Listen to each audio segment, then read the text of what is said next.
meminta kepada dirinya adalah Allah yang mendorong kita untuk kemudian masuk ke tengah-tengah dunia ini dan menjadi berkat. Dari Yeremia pasal yang ke-29, saudara dan saya akan melihat bahwa berdoa saja tidak cukup sebenarnya. Dia bilang, usahakanlah kesejahteraan kota dan usahakanlah doakanlah. Istilah dan di situ dia pakai wow konsekutif. Orang Ibrani punya kata dan itu dia bisa pakai kata wow untuk bicara mengenai dua hal yang tidak setara dan bisa dipisahkan.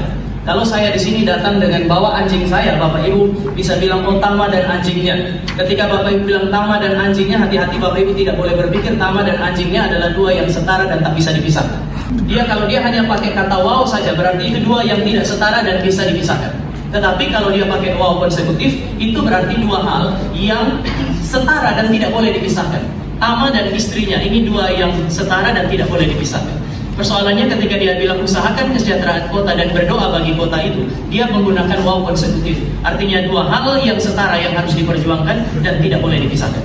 Maka kalau Bapak Ibu dan saya menjadi warga negara Indonesia, kita tidak boleh puas hanya dengan kami sudah berdoa setiap hari Sabtu, kami berdoa bagi bangsa dan negara ini dan sudah selesai.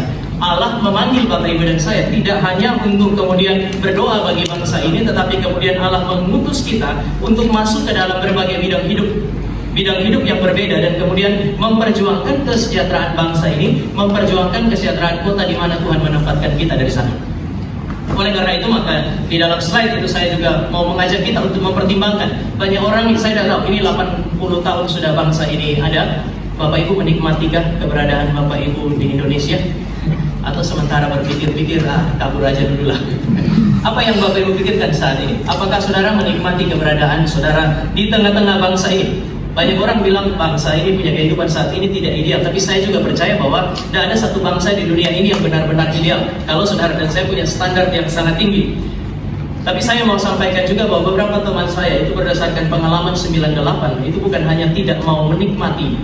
Ya, sekali lagi, karena mereka mengingat pengalaman traumatis yang mereka alami pada tahun 98, maka mereka itu bukan hanya sekedar tidak begitu menikmati keberadaan mereka di tengah-tengah bangsa ini, tapi ada satu istilah ini, kalaupun terpaksa ada, saya kira saya tidak bisa mempercayakan diri saya juga kepada bangsa ini.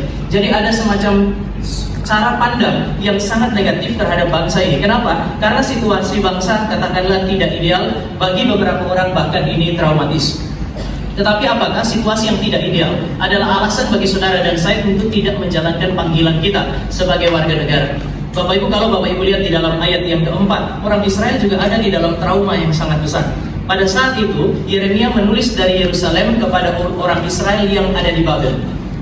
Bangsa Babel pada saat itu bukan hanya menaklukkan Israel, tetapi bahkan nanti mereka menghancurkan bait